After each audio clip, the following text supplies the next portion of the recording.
Um, Thank you very much for Mr. Nhlanhla for coming back to this second episode of the Umdumo interview.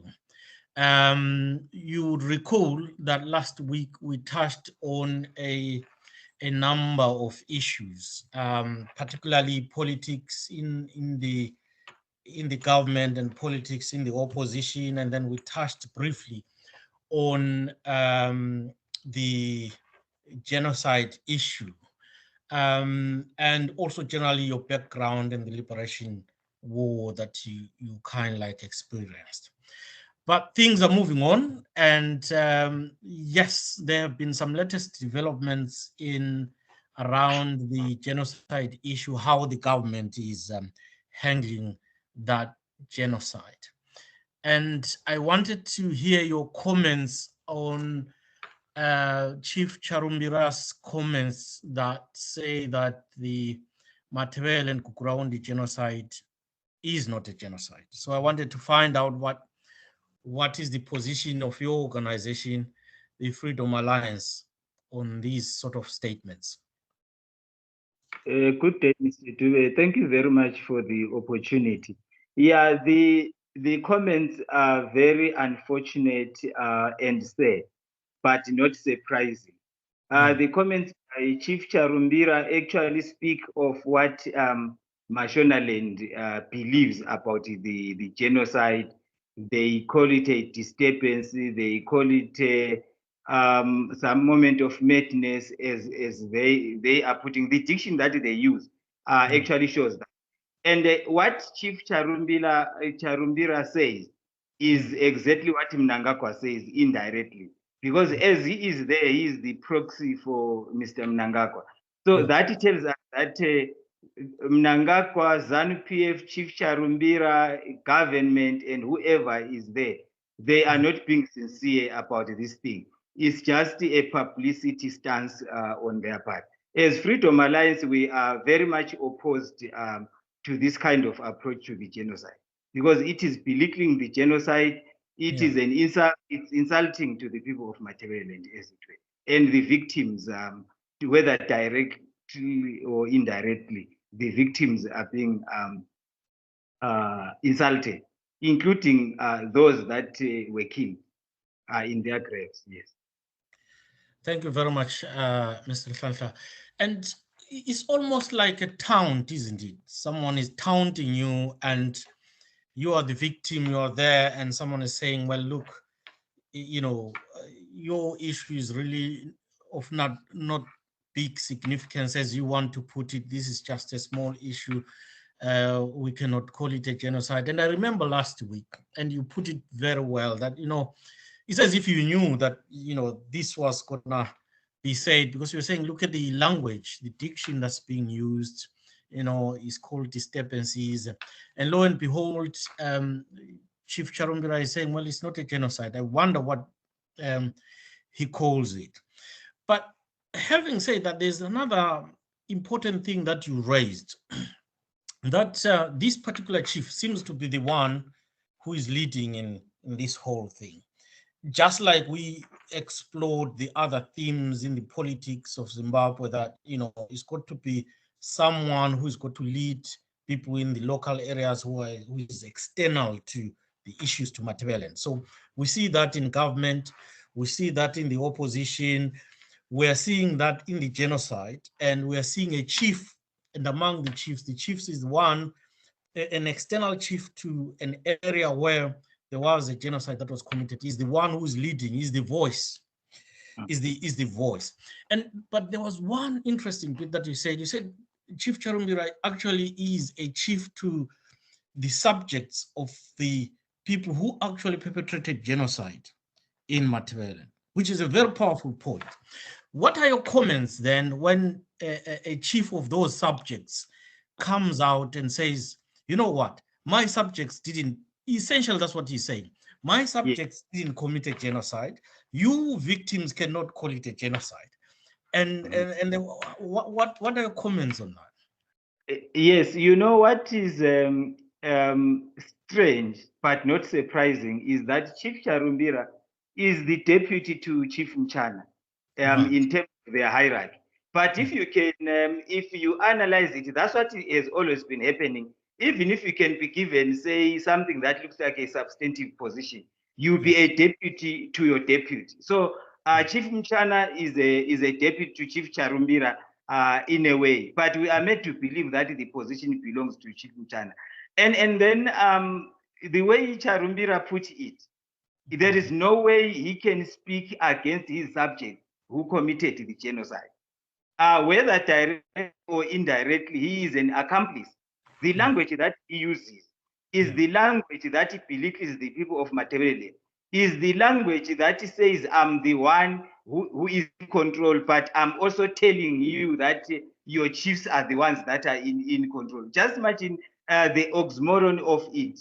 It's really very strange, the irony of the whole thing, where someone who is saying it should be locals are leading, but he is the one who comes before even anything happens. He is telling us that it's not a genocide. I think what we need, as Freedom Alliance, we demand that he gives us a definition, the Chief Charumbira definition of a genocide, so that we have got a working definition to say, according to him, it's not a genocide. I don't know how he defines a genocide as it were. But the most important thing is that he talks like Mnangagwa.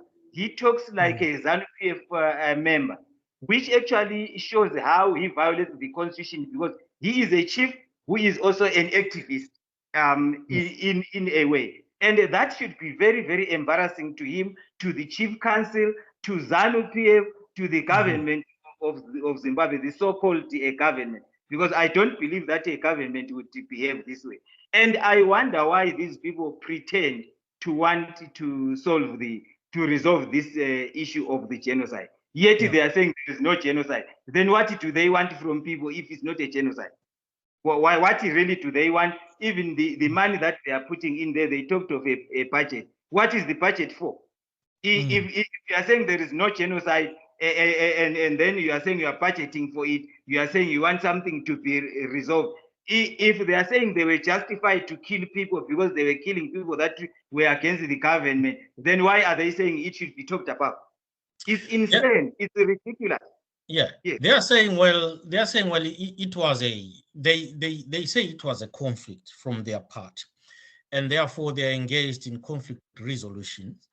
And they are saying, we are doing this conflict resolution in a traditional African way, and we don't want this to be done in a non-African traditional way. That's what, if I'm putting it from what Charumbira was saying. What are your comments on that? Was the killing of people in Matebeleland a traditional way? We need to start there. Was it a traditional way? Is it a traditional way that you try and exterminate another ethnic group as it were? Were the chiefs involved? Did they involve the chiefs to say, let us kill the people of Matebeleland, let the chiefs lead us in the massacre of the people, let them lead us in the genocide? Like I'm saying, you really wonder what kinds of brains these people are using. Because, the danger is that sometimes we are elephants whose brains can be equated to those of a rat, as it were. You really wonder what kind of thinking is it, because if you listen to them, they are so contradicting themselves that, but some of us are not surprised, because, people that think that way will excel in thinking in a way which is inhuman. These are inhuman people. These are people who have massacred the people of Matebeleland. And they want to come here and play around the issue, telling us that it is not a genocide. And when you talk of a disturbance, who was disturbing who? Because when there is a disturbance, it means were they disturbing us in Matebeleland? If we're disturbing them, how were we disturbing them? As in a way. So you can see that these people are like a headless chicken that is just running around, not knowing where it is going. They know that history will judge them harshly. And they are trying to hoodwink the people of Matebeleland. And what we are saying is that it's not going to work. You cannot kill people. You know, the people from Mashonaland, they know this thing. They've got what they call ungozi or ngozi. If you kill people, you will never find peace. No matter how they try to sugarcoat, you take feces and you put perfume on them, you think they will smell nicely. It's not going to happen. We need chiefs that are genuine. We need a government that is genuine. Unfortunately, we have a faulty government that came through a coup, as it were. As it were. And you know, moving on from that and just taking a step further and actually sort of demonstrating it or bring the whole issue of genocide in its proper image, you know, thinking of homes being burnt down, people being burnt inside houses, pregnant women having their bellies bayoneted. There was so much that was horrible that was happening during that time. People being shot, buried alive, and stuff like that. And we've got some mass graves dotted around in Matebeleland, and other people have gone missing. And we know that there was, you know, Balakwe has been or was being used also as one of the places where, you know, people were thrown in and stuff like that. And other areas, even outside Matebeleland, where, you know, we've had recent, not so long ago, you know, discovery of massive scale of bones and stuff like that. And there was this attempt to say, oh, this happened during Rhodesian time. They are the casualties of Rhodesian time. But, you know, the bones were quite seemingly fresh than what might have happened during Rhodesia. Now, what do you think for someone who is a surviving victim or who had his, you know, parents killed in that manner, or sisters or siblings or relatives killed in that manner? How do you think people feel when Charumbira, who is not a local Matebeleland chief, says that this was not a genocide? You know, the way people are feeling is the way that I'm feeling. You have feelings of anger, you have feelings of desolation, you have got all those feelings that are clubbed together, thinking that someone who actually exposed me to such a situation. And it's not about otherwise the people who died might not even have felt it because they died. I tell you, even today, imagining a situation where people come, even if they didn't kill you. You have, I mean, elders being beaten in front of you. Some people are being killed. You are shown even the dead corpse, like I said last time. People are feeling that pain that is in them. People need what we can call social support, as it were. They need a perpetrator who will also come and explain what he was doing. We have been accused of not having attained the levels of education that the others were attaining. For example, if I was going to sing go food every weekend, singing for people, they met to dance. We were not starting on weekends. Even at night, you could not start it, because once your light was on, you were in danger.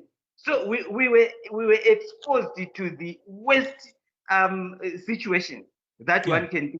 It's really very painful. The government can do itself a favor by being sensitive to this thing. Allow the victims to be the ones who lead this. And we want the story, the side of the perpetrator should also be said. They are saying they were fighting, it was a war. I think in Mashonaland, they don't know what a war is. I have never heard them having fought a war that they won anyway, even if it's the 1800s. When you talk of a war, you are talking of people that are fighting. Zebra soldiers who were in the National Army were being killed. I remember when watching one interview by Site there, where they were saying Cyprian was killed by this Tungamira guy. A soldier being killed there. And you say it was someone is at work, is being killed there. Teachers are at work, they are being killed. We know what happened at Mpumelelo Secondary School there. The teachers are being there, and then you come and say that it was a war. And how many dissidents were actually killed? How many people were carrying guns that were shot by the 50th Brigade? How many were they? We had people coming back, given the amnesty. And that amnesty that they were given, ZANU realized that they were going to be in for it. They give people amnesty to say that, no, we should bury these things. And that thing of an amnesty is actually wrong. It happened after, at the end of the War of Liberation, there was an amnesty. Now there was an amnesty after Kukuraun. When Ncube was unleashing violence, after that, there would be the presidential pardon, where people are pardoned while doing this. If these people should learn what a war is, that one is a genocide. You go and kill a pregnant woman. Has a pregnant woman ever been involved in war? You violating, killing the baby that is in the womb, and you call it a war. What a barbaric war by barbarians. You see that kind. This is very sad. And these people, are they living in this age, or they are still in the uncivilized savage age? You wonder. You find people who are leaders, a chief who behave like this, a president who will behave like this, and the people whom you expect to be well-meaning, who are in government, talking nonsense. We have heard the way people like this Monica Mtwanga and others would be talking, Mutoti and others, and Mnangagwa has never condemned those people. Instead, they are being rewarded with lucrative positions there. It's very sad. It's barbaric. It should stop. He went to Rwanda. We thought he was learning there while he was in Rwanda. But he comes to Zimbabwe, and then they start talking senseless things. It doesn't make sense. It absolutely doesn't make sense, because in a war, you have, other fighters, fighting, and other, and you'll have people defending themselves, people carrying arms. I mean, how can a pregnant, defenseless woman, and most citizens, be they men, women, children, whatever, they were not carrying anything. They were just going on about their own lives, but they were just, it seems, they were just targeted for who they are, for their ethnicity, and they were just killed en masse, or mass beaten, or, or mass killed, or, and all sorts of things. But there's this also. I think Chief Charumbira also went further, which is of interest. I understand there will be hearings to these particular, or to this project that's driven by the government around this genocide, where these hearings, I guess locals will be saying things, how they were affected and stuff like that. But of interest, Charumbira came out to say that the media would not be allowed to be in there. Why do you think that's so? In fact, it's a normal ZANU way of doing things to conceal facts. They don't want facts. They don't want people to say the truth. People are going to be, intimidated. People have been intimidated. The way the Chief Charumbira, has spoken about this thing, it shows that they don't want people to say the facts. Remember, there is no truth in this thing. They do not want the truth. If you look at the NPRC, there is no truth component there. Why is there no truth? And you are saying, you talk of a genocide. Someone has been killed, but you don't want to talk about that someone killed that person. What really is this kind of an approach? So the media is not going to be welcome, but they will have their own media. You will find the Chronicle, which is complicit.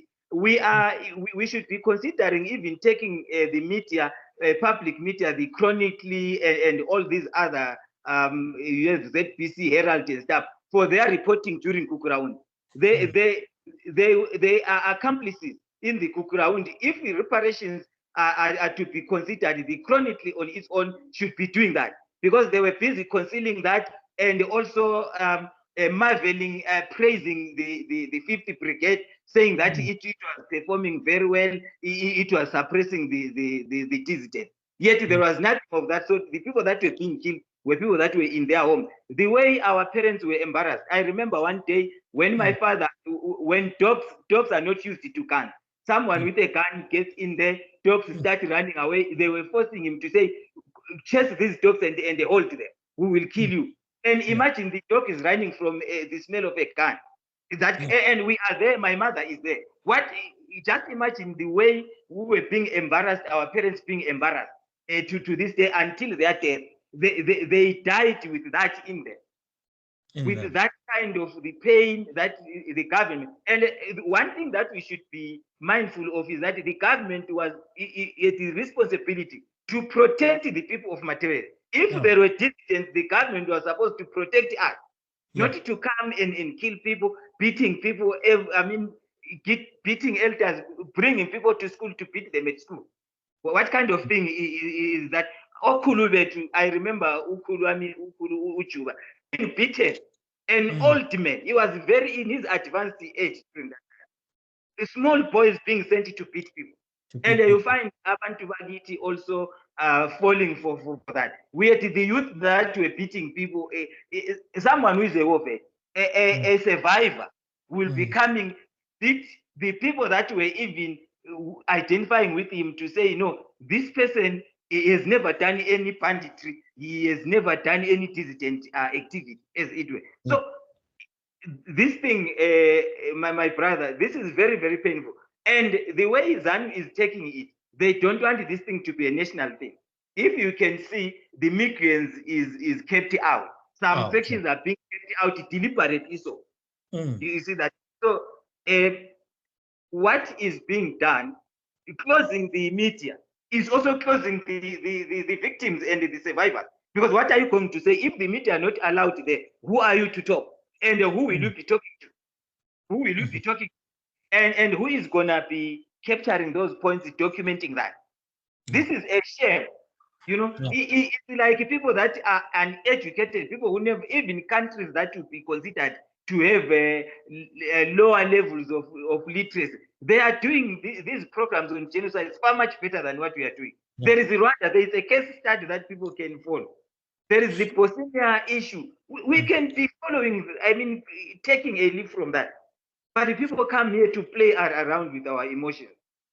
Do you think that our expectations are misplaced? Because basically, you've got an accused government leading the process and closing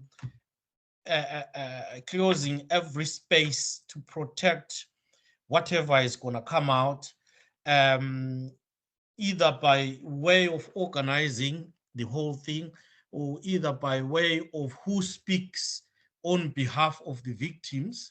You've got a chief from Mashonaland who is actually, he's speaking on behalf of us. I don't know Chief Charumbira. You don't know Chief Charumbira. And I bet a lot of people from Matebeleland don't know Charumbira. Charumbira doesn't know how I was affected. And Charumbira doesn't know how you were affected, nor the people. But our own chiefs and our own communities know that. But you've got someone like that in the forefront, putting the groundwork on how this thing is going to be done, that the media is not going to be there. So essentially, the voice of the victim is suppressed, and the voice of a representative of the perpetrators, or some of his subjects, I would guess, some of his subjects were in the army, and probably most likely they were in the 5th Brigade, is the one who is saying, you know what, this was not a genocide. Not only that, you folks, you must know that as victims, whatever you're going to say, we don't want your message to go out to the world.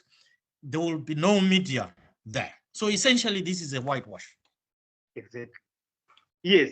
Essentially, this what it tells us. What it tells us is that the perpetrator is the trumpeter. He is carrying his trumpet, sounding it to whoever cares to listen to him. And some of us, we do not expect anything.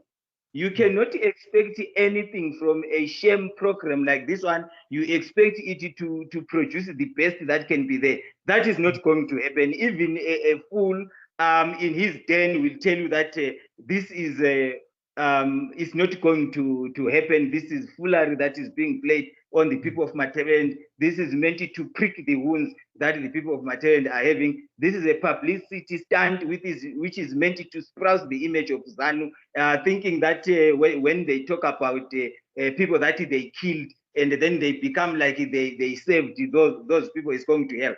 And even if you look at when that physical Kukuraundi actually ended, there is peacetime Kukuraundi where we are being sidelined, marginalized. There is nothing that you are going to do. And if you check the Unity Accord, actually is the one that had to rubber stamp that the people of Matebeleland are the deputies wherever they are. In any organization, it's a company, you must be a deputy there, and they must be the ones that are up there. If Chief Charumbira is the deputy right now, who is at his level to believe that he is, he is the deputy? He's not.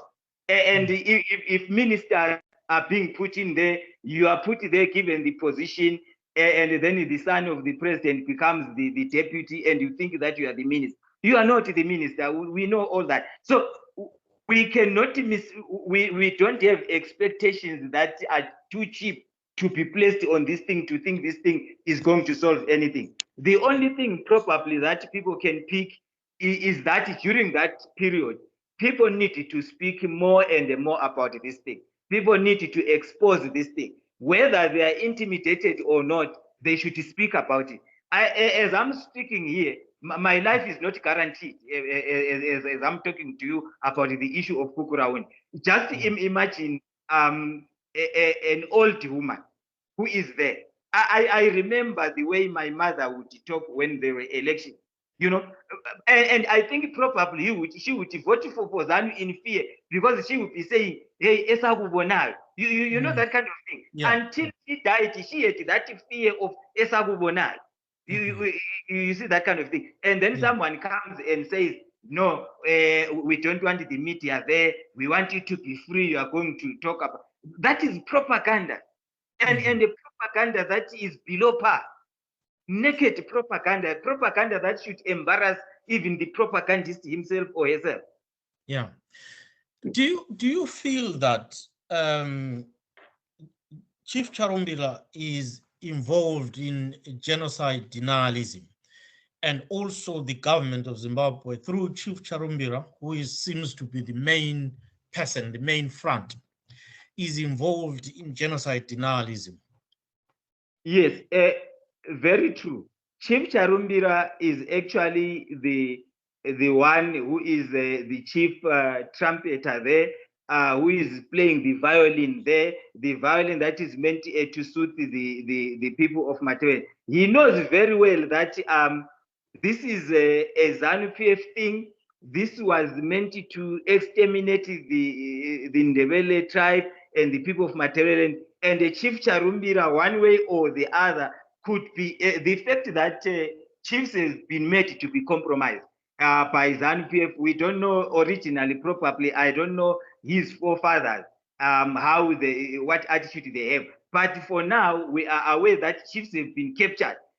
Chiefs are the ones, whatever they do, they should be perpetrating ZANU-PF rule as it were. So Chief Charumbira is no exception. And as I highlighted, the Kukuraundi soldiers, it's only that we don't have information. If there was a truth-telling aspect to it, you are going to find that a lot of his subjects were Kukuraundi soldiers. Now, these guys are old people. They are older than me. It means they are around in their 60s there and all that. They are the people who killed us. We do not know where he was during that time. Even Chief Charumbira himself, we don't know where he was during that time. But the obvious thing is that there is a narrative which is saying that the Matebeleland should, if a Matebeleland dies, it means his life is worthless, as it were. And the chiefs in Mashonaland seem to be believing that. And it's said that Chief Charumbira is now an extension of ZANU. He is now a propagandist for ZANU. He is the one who is now even sanitizing the wrong things that Mnangagwa and ZANU are doing. He wants to support that, instead of him standing up and saying, let's have a proper program procedure that is being followed to resolve this problem. A chief is someone who should be able, where there is a misunderstanding. He comes there, takes mickey ground, and then have those grievance solution approaches. But he's not doing that. He is coming here to defend the perpetrator, because essentially that's what he's doing. He says we should not talk. And like I said, if your chief is not able to talk, because these chiefs who are subservient to him, how are our chiefs going to talk in Matebeleland if they've been told that no one should talk? How is a victim going to talk? Because once you go and talk there, they will say, bring us the bones of so and so whom we said died. You see what I mean? So, you know, this thing is very, very sad. It makes you feel that being Zimbabwean is like it's a curse, as it were. How do you think then, because there is this talk about there being money, can money buy or can money replace the victims of the genocide? And how do you think they are going to calculate that this soul is worth so much amount of money, this soul is worth so much amount of money? How are they going to arrive at that? Yes, you know, the issue of money adds salt to the wound. It actually worsens everything, especially when that compensation could be coming where there was no truth that was said. You know, when someone is being genuine to you, someone who doesn't give you money, who can hug you, cry with you and say what happened is not, that probably that would be the best. Because we do not need to be paid. No one needs to be paid, because there is no price for anyone. If my father has died, and no matter how much money someone gives me, otherwise when I'm giving that money, I can be even thinking that, hey, if my father was there, I could be buying him something today. I was going to do something for him, but he's not there. Why is he not there in a way? So this issue of money, even the calculation, when you talk of someone who is not genuine, what are these people able to cover? These people are failing even to have a council budget. They cannot budget basic things. They can't budget for that. How can they budget for a genocide? Because they are genocides, then all of a sudden they can be good at calculating.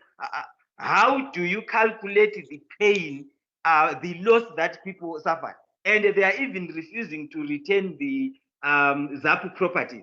You know, the economy of Matebeleland, today we can talk of the economy of Matebeleland. It's not even the sanction. Matebeleland was sanctioned long back by ZANU, taking those properties, killing productive people. Just imagine the disasters that we have had in Matebeleland. ZANU coming to power, becoming a disaster, killing abantu Matebeleland. You have that Kukuraundi killing people. Now you have economic decline by ZANU. For us, that is a double tragedy, as it were. So they will never be able to calculate anything. They are failing to deal with a simple issue to say, if you can't say the truth, how can you pay for not saying the truth? There is nothing that you can, there is no amount that can pay for lies, for being pretentious. Even if you have got $1 million, it's not going to help anything. It's not going to help even the perpetrator. They will never sleep. Even if they try to you know, you can behave like you are clever. If you have not done the right thing, you are joking. You are, even your grave is going to torment you. Your children are going to be tormented. They are going to be tormented because you did the wrong thing. You will be an embarrassment to your family. You are an embarrassment even to your ethnic group, which you thought you were standing for. In this age, we are not looking for people who are genocide minded like this. Chiefs who are genocide minded like this. People who are in a position of authority, genocide minded. People who are leading companies, multinational companies, they are genocides. What kind of people, what kind of a nation is that? Looking at, it's quite very, very strange, isn't it? The way you're articulating it and the way things are happening. Definitely it's not going the proper way. But looking at the impact of genocide in Matebeleland and the scale of it and the areas that were affected, obviously there was depopulation, human resource depletion. That's one. Secondly, there was economic vandalism on a grand scale, and people's shops, what have you, were either taken, things, cows, or whatever, cattle, or most of those things. We know people's buses were burned down, and that kind of thing. And then also the impact on development, large-scale development. So Matebeleland is far much behind in terms of infrastructural development because of that period. And also in terms of the impact on that on education and stuff like that, and it still suffers a lot. And also more so with the aspect of teacher deployments that are not competent in the local languages and stuff like that. I've been looking at the Lupane stats for grade 7s. It's quite shocking. Now,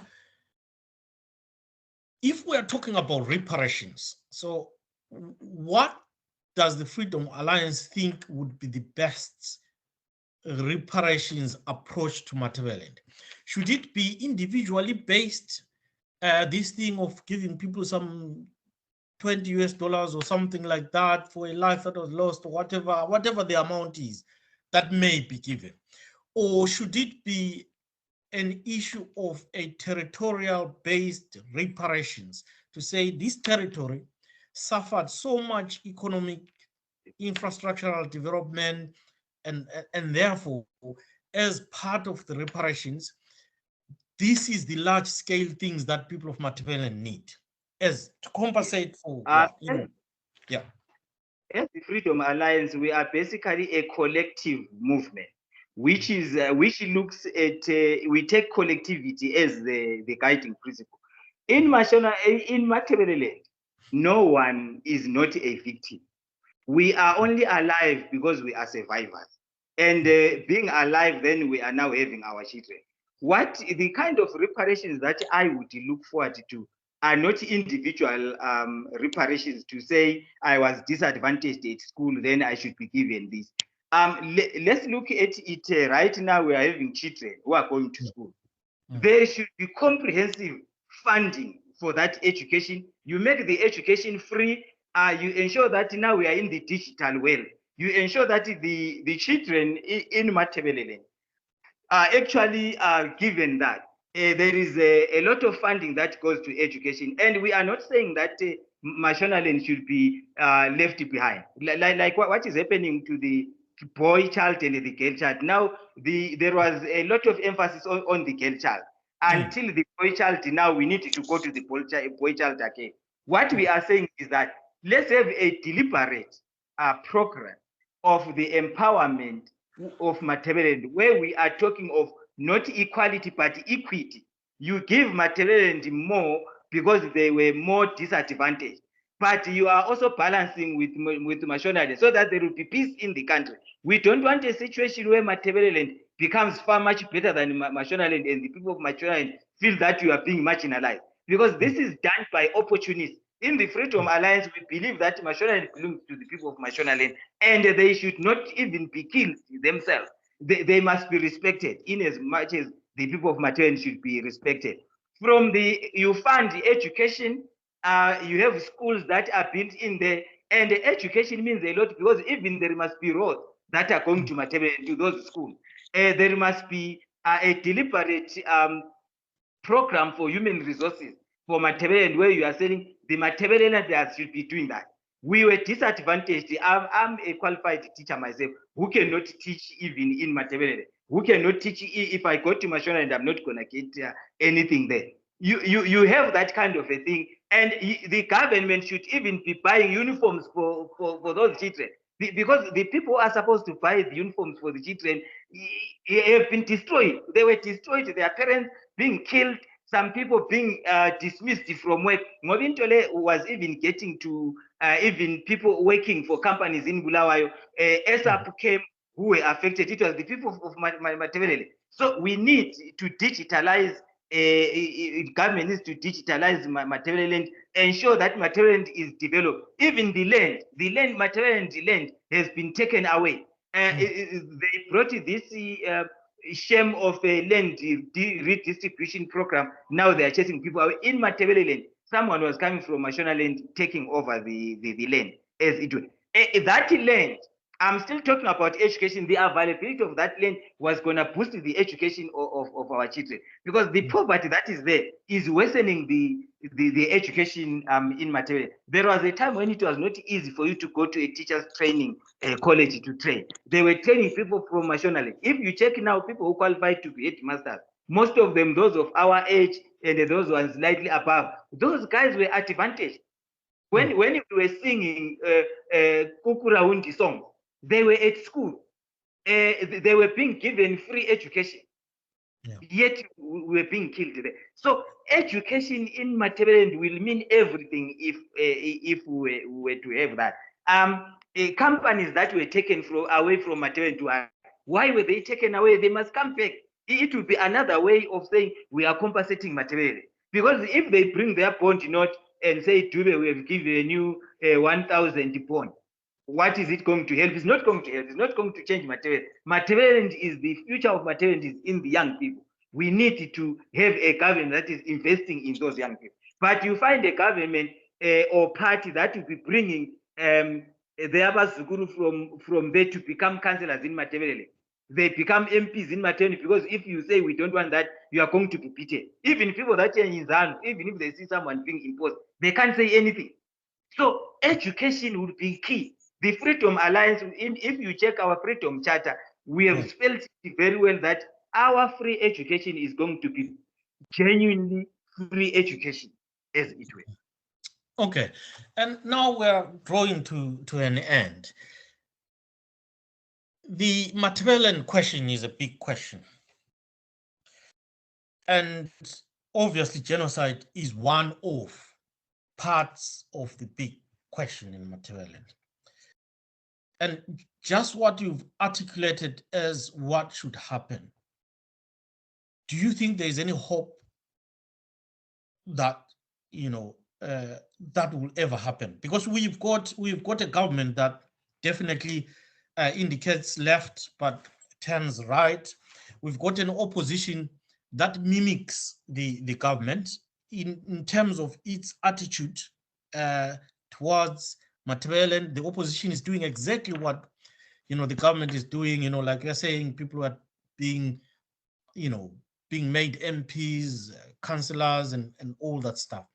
And it's the same thing that this government is doing, deploying people who are not competent in local languages, in whatever civil servant. I believe that a civil servant that needs to be deployed anywhere across the country should know all the languages, should train and be competent in all those languages to be able to function there.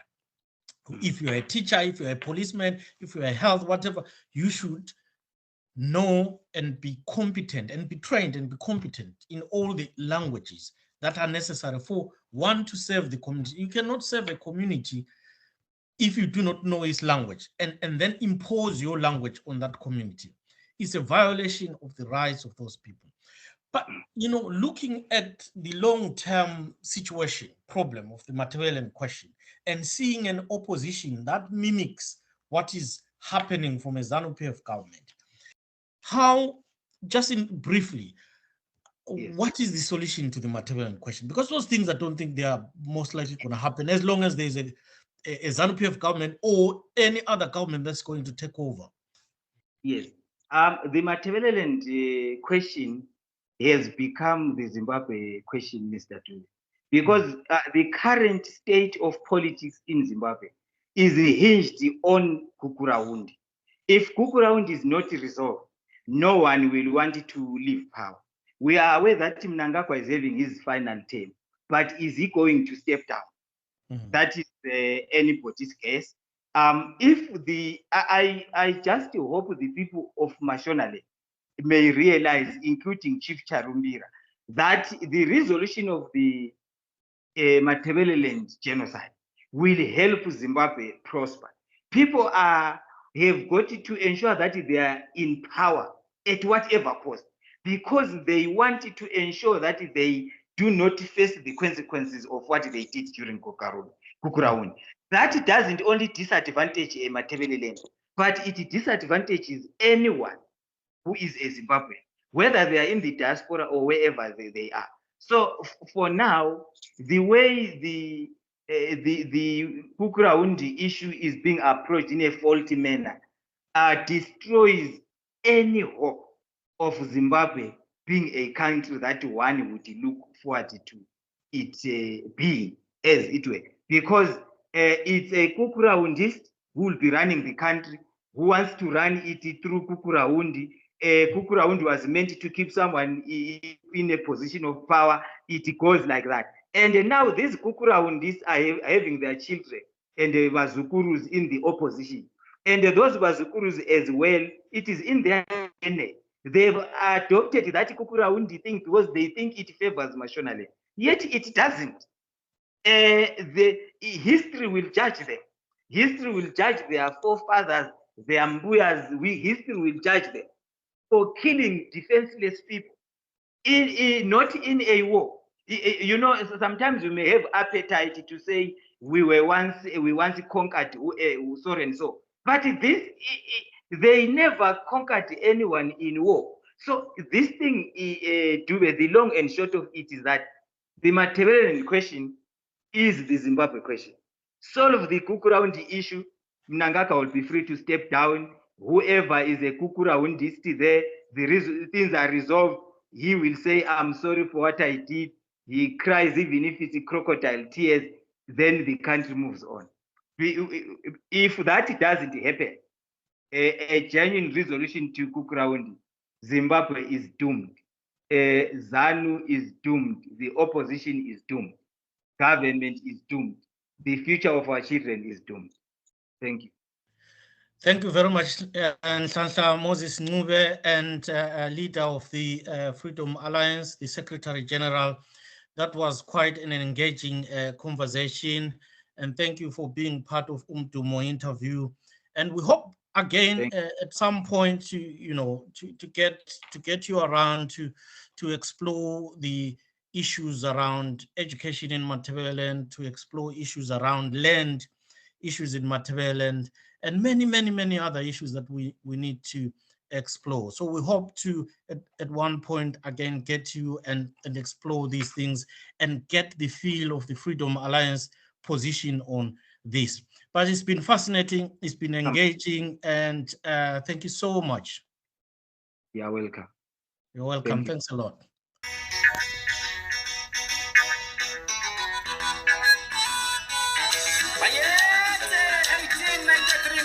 Human Rights Restoration Movement. It's the big movement yamalungelo kaZulu. Ithi bantu bakithi mina bakamthwala. Asibambaneni sonke. Thina bakamsilikas. Nansi movement yamalungelo. Amalungelo kaZulu. Usiyoyela zimsho. Sibani movement ema. Thina siyabona. Asibambaneni sonke. Sibani movement. Thina bangamasoba. Thina siyabona. Ithi phakamanina.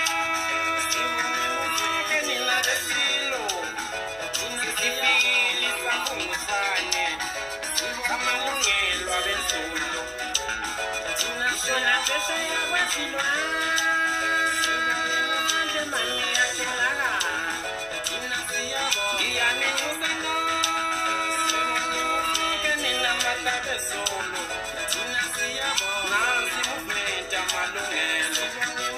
Amalungelo kaZulu.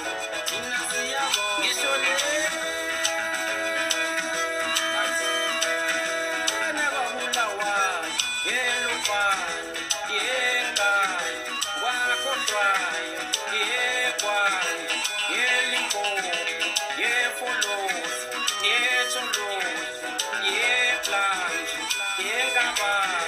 Ngisho Azemapisa mwa asibambaneni sonke thina siyabona nina bakamsilikazi sibone movement thina sizangamodla thina siyabona mnganami sibone movement sililunga lamalungelo thina siyabona amalungelo abensuku sibone movement akuyona ipolitiki pa thina siyabona tilena i-movement amalungelo amalungelo kaZulu sibone movement usululela zinhloko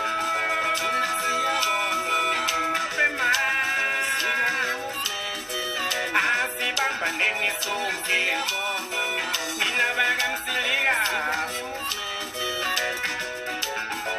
Viva 1893 Ntokazi Human Rights and Restoration Movement sifikile movement yamalungelo enu nina bakamsilikazi nabajoba mangedekalayo ngisho naphethela kwazilwali yatholakala South East Asia inqaba East Africa ugodlwayo eMzansi Afrika magoloza UK izwa ngendaba mbuyaswe kwelakithi kwamthwakazi Utamini tsize mshiya kujema dikonza mnama kawatala machizi ngwa mechela ngembuya Nisho phansi kwelakithi nalikhamba nkomza mashani yakuza phansi ukuluwa neza Itizuni panoswazi ukobola vile njabane kwano idwani lazo Nguyo kona kamshindo ejeka kusikabate kambila kanje tumageza kukabene keza ngamanga Aketela kambuze mshopa yetu kuna ngemnyama Chikawa na sendeleza sumzikaze hlale msaki Wonduna hlale tatine tabe nengakhonjo Islahle hlale ithiba zasehlobo wode usika siyawohloka Amagaza amathe kumachamuka intombi zashela zikazodwa Zaba yizo siparapara sentombi Jabanye nisamka phansi eniyavoka ngevukule